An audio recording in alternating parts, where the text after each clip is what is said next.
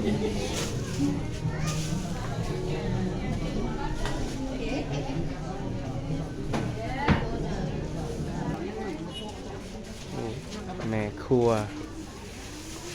ลองชิมรสชาติเบิ่งเอาครัวผู้นี้โอ้ยบอกได้ว่าบ่จางก็เค็มทั้งนี้น่ะ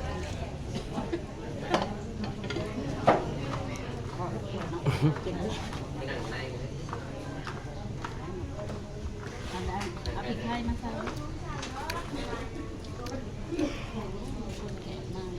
แล้วมาอีกก็ได้แล้วมาอีกก็ได้นะตัวเห็นทงเดียวกระทงเดียวแล้วอันนั้น สำเร็จแล้วก็มัดขอต่อแขนบัด